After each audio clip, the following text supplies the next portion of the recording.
One of the strengths of Northwest Ohio for all these years through its founding was that really we've seen a strong industrial base and many industries who have employed a lot of people, and a lot of people have gotten their income from, and we've seen it develop a whole lot of things in our area that we can trace back to many of those industries that have started in our community.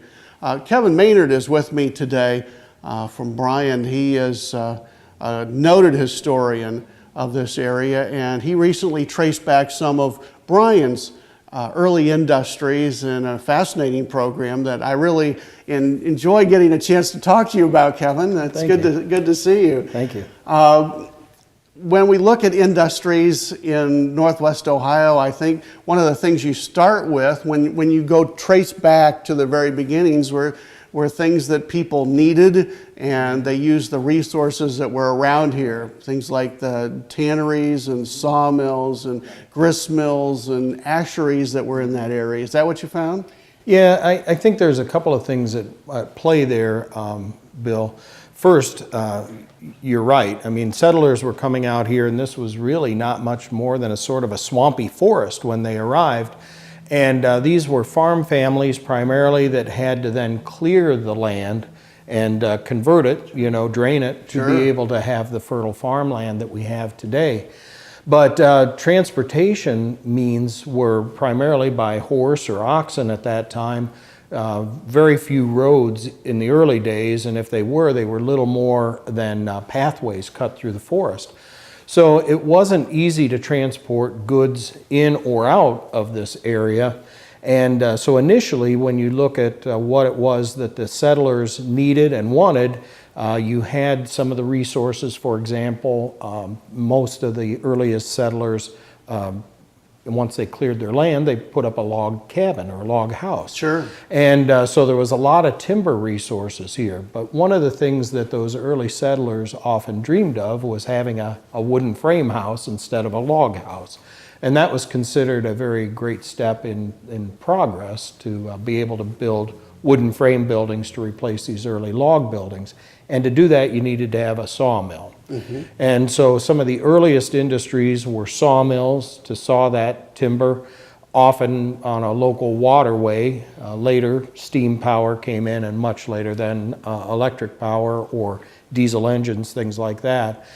Grist mills that took local grain grown by these farmers, ground it into cornmeal, flour, those types of things that were very primary elements of the pioneers' diets. And then other things like wool carding mills or flax mills that again utilized local products. It had local raw materials, local customers, because transportation really didn't allow for much other than those local operations. So you had to use what you had on hand. That's correct. That's correct, because it wasn't easy to get anything else in here and then to get things out, even to places like Toledo or Defiance even at that time. Sure. So when are you finding these kinds of industries starting in Bryan? Well, Bryan was surveyed in 1840.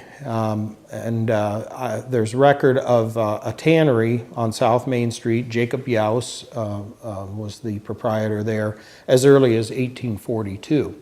And at a tannery, they took animal hides and then converted them into leather goods. So not only the things that you might think of as boots or shoes at that time, but again, it was the age of the horse. So, saddles, all of the harness, all of those types of things were big users of finished leather. Sure. So again, you had the local supply and the local market for it. Absolutely. So that's some of the earliest. There's record of a sawmill here as early as 1849. And some of the other early industries were things like asheries, which most people today might not know what that is. But as I mentioned, these settlers had to clear all the trees off of this land to be able to farm it. So they had lots of trees, and they'd pile them up and burn them, usually was the easiest way to get rid of this. So they had all of these ashes. At an ashery, they took that and converted it into different pearl ash, black salts, things like that that could be used in making soap or a predecessor of baking powder, saleratus. Yeah. So those were, they could take these ashes and get a little bit of money for it. So, you know, it wasn't a complete loss in all of that timber for them. You know, and we talk about this, and it seems so far and so remote for our day to day, but it's amazing the impact that it has.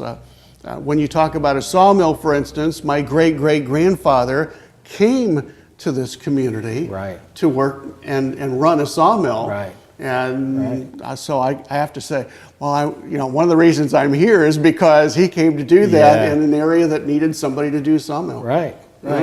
And even later, you know, there were a lot of other industries that used the local timber resources. Maybe it was stave factories that made the staves that they built churns, butter churns, or barrels out of. Or there were a lot of handle factories when you know, hand tools like shovels or axes, different things like that were commonplace. Boat oars? Yeah, boat oars, exactly, that they converted those local timber resources into finished goods.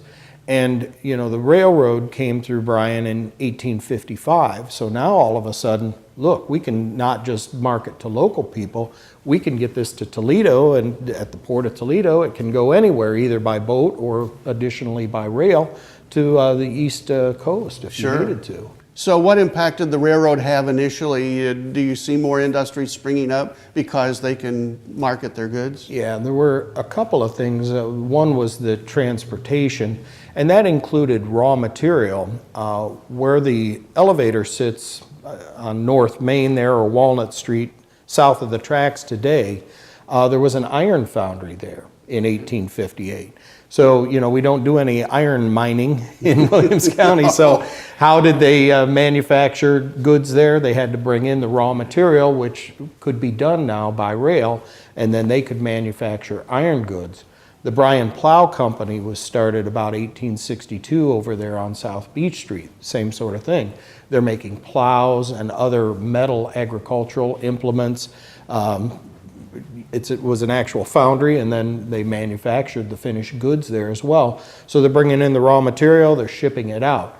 But the other impact then, of course, is that if you look along that rail corridor there, particularly on the south side of the railroad, a lot of local industry, even some of the sites that are occupied by Spangler Candy today, the former Aero Corporation, and all along there, you saw a lot of industry starting to cluster along these rail corridors rather than, let's say, like down on South Beach Street and Center Street, which may have been more transportation thoroughfares before the railroad arrived.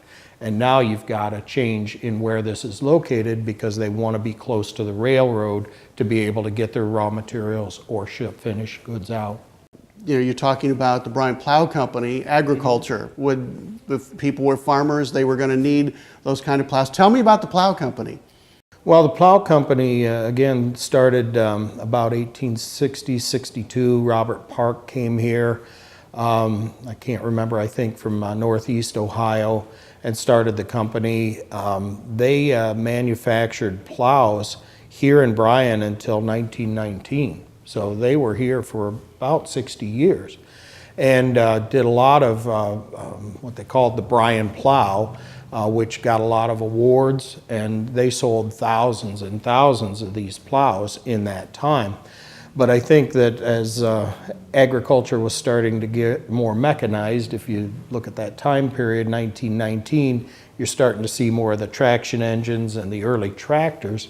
And so it's a little bit different than having a horse-drawn plow, which is what these folks manufactured, as well as horse-drawn a harrow, which is similar to a disc today. And so they were in business there. Some of their buildings are still down there. That three-story building that was occupied for many years by the Spangler Candy and Tobacco, that was part of the Bryan Plow Company, as well as the brick building south of it. Across from the Arts and Education That's building. correct. In the 100 block of South Beach Street there, across from the Bryan Arts and Education Center. That's correct. So, you know, we still have some reminders of some of those industries like the Bryan Plow Company.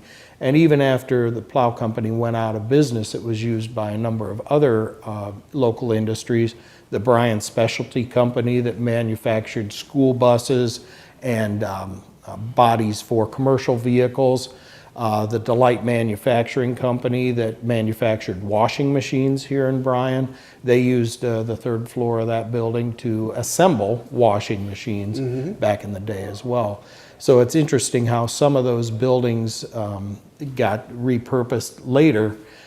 In fact, the section of the old Aero building that has just been raised was built by the Bryan Pattern and Machine Company in 1919. And they made patterns and molds for different companies, and also later started casting pistons, lightweight pistons there, but they got into financial difficulty. John C. Markey, who ended up being the founder of the Aero Corporation, bought their stock or their bonds, and the company went into bankruptcy. Markey acquired the facility, and so the Aero Corporation then, that's where they started their operations, was in this former Bryan Pattern and Machine Company. And then, of course, New Era took over after that. So that building served the local manufacturing community for almost 100 years until it was razed in February, I think, of this year. And kind of indicative of industry too, as it has to evolve and change and Right. and grow or reduce with time to whatever the needs are Yep. for the folks that they serve. Absolutely. You know, the Plow Company is one of those examples where, you know, if everything's becoming mechanized, you know, and you're manufacturing horse-drawn plows, it's probably not going to work unless you can market to people, you know, whether it's folks in the United States or in other countries that still use animals to do their farm work. You know, the Bryan Wheelbarrow factory. I was just going to mention there's that another came to one, mind too. You know, that a lot of their products were wheelbarrows that were made out of wood, or some of them were made out of steel. But that was a homegrown industry as well, and some of the folks that were connected with the Plow Company started that. It's up there, its former site really at the intersection of Trevitt and Portland Street on the site now occupied by Spangler Candy Company. And they made the Champion Wheelbarrow. And they, What made the Champion Wheelbarrow so popular? Because that went all over the world. It did. You know, the Martin Garver, I think it was, that was one of the principals there, was also one of the designers of the wheelbarrows and held patents on a number of different characteristics of wheelbarrows for many years. And they manufactured, like you say, thousands of wheelbarrows. I remember a line in the paper, one of the local newspapers, that said that they've manufactured wheelbarrows and sent them to every civilized country in the world, and some not so civilized. So it really was one of those local industries with local entrepreneurs that got this thing going, came up with a product that people really liked, continued to tweak it over the years as times changed and make improvements on it. And when the company shut down up there in 1926, it was because Martin Garver was retiring, and not because they weren't still selling wheelbarrows. So, you know, but I think we still have wheelbarrows today. Could they have continued that on? Would they have evolved? I think if the right people would have been in place and taken over when Mr. Garver retired, that could have been the case. Our program will continue right after this.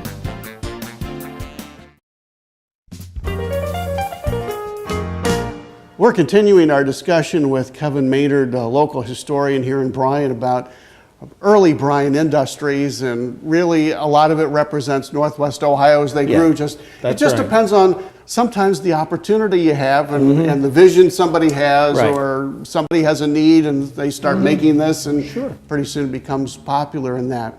One of the things that I've noticed, we were talking about the steam locomotive coming to Bryan. There was also the electric interurban that came into town, 1905, as I recall. Right.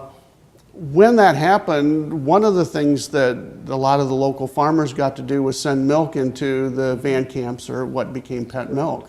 That's correct. And they were a big employer here. Yeah, at one point they had 100 people that worked there. And it came here, started operations, the Van Camp Packing Company, in 1909, and they condensed milk here, brought in milk from local farmers. So they first of all, before they would sign the contract to come here, they had to have enough area farmers that said, yes, we will have X number of cows to be able to support the operation that you plan to put in Bryan. And it worked out very well, brought in a lot of that and dairy product to Bryan, which brought additional revenue to local farmers. Sure. And that worked out really well, but the factory continued to grow. They brought a can making operation in there in 1947, so not only were they condensing the milk, they were making the cans that they put the milk in. And they had other various products, and then a lot of that did get shipped out by rail. And if you look at the site where Van Camp Packing Company, later Pet Milk, was purchased by Pet Milk in 1944, is located, it's out there on East High Street at the intersection of what was at that time the Toledo and Indiana Electric Interurban Railway and the Cincinnati Northern Railway, or railroad. So you had this intersection of two major transportation means at that time, which meant that you could negotiate with either one on freight rates and service and sidings and things like that. Ohio Art is on the other side of there, and they came to Bryan in 1912. So you see along that corridor as well, we talked a little earlier about the what was the Lakeshore and Michigan Southern Railroad, now Norfolk Southern. But in 1887, the Cincinnati Northern Railroad, at that time Cincinnati, Jackson, and Mackinac, was built from Franklin, Ohio up to Jackson, Michigan, and went through Williams County. So Bryan had two railroads beginning in 1887, and then, as you mentioned, the Toledo and Indiana Electric Interurban Railway arrived here in 1905. So there were three rail lines operating through Bryan from 1905 to 1939. And that made a big difference as well for manufacturing in the same way that maybe the turnpike did later with transportation, compared to the roadways that we had available. Because if you look at the history here in Williams County, again, in the 1800s for the most part, these roads were not paved, they were not ditched, they didn't go out and plow the snow in the winter. So you couldn't transport people or goods very effectively a lot of the time throughout the year, because these roadways were either seas of mud or they were blocked with snowdrifts, kind of a thing. And the improved roads really didn't happen until after 1900. It started happening here in Williams County as the automobile and trucks came into play. And of course, then that led to the decline of the railroads and their significance. And as paved roads and highways, state and federal highways came through Bryan, then that again changed the transportation in of raw materials, the transportation out of finished goods. Speaking of automotive, I know a number of industries have supported the automobile industry throughout the area. In Bryan, you were talking about an industry that actually builds some vehicles. Right, the Bryan Specialty Company. Okay. That's correct. Tell me about that. Well, it was started by, I believe, Olin Bard was his name, started it in the 1920s. It ended up moving into that building that we talked about a little while ago, the three-story building across from the Bryan Arts and Education Center that was vacated by the Bryan Plow Company in 1919. So they built school buses, was their big thing there, although they did other types of work as well, and then made commercial truck bodies, like for a bread truck or different things like that, a Sears delivery truck. And they made more than 1,000 school buses there in the late 20s through 1942. Which I'm sure the kids were glad to see happen. It's interesting to see that they manufactured those buses here in Bryan. And you look at some of the illustrations of them, and yeah, you can tell they're from the 1920s or 1930s, but it looked like they did really good work. And the thing that killed them was that during World War II, in about 1942, the federal government said, we're not going to allow you to make any more buses. We've got other things we need to be manufacturing here. So everybody's going to have to get along with the buses they have until the end of the war. And that really just killed their business. And within just a short time after that announcement, they decided to shut the place down and cease manufacturing, had a sale, and Arthur Spangler from Spangler Candy Company ended up buying the building. And then, as we had mentioned earlier, it was the home of the Spangler Candy and Tobacco Wholesaling Division there for many years. Mhm. Well, and also speaking of the automotive business, Bryan had a spark plug company. That's correct, M&G Spark Plug Company. And I haven't been able to find a lot of information about them. You see the spark plugs for sale once in a while on eBay, and so it's a kind of an interesting thing, but they started about 1928.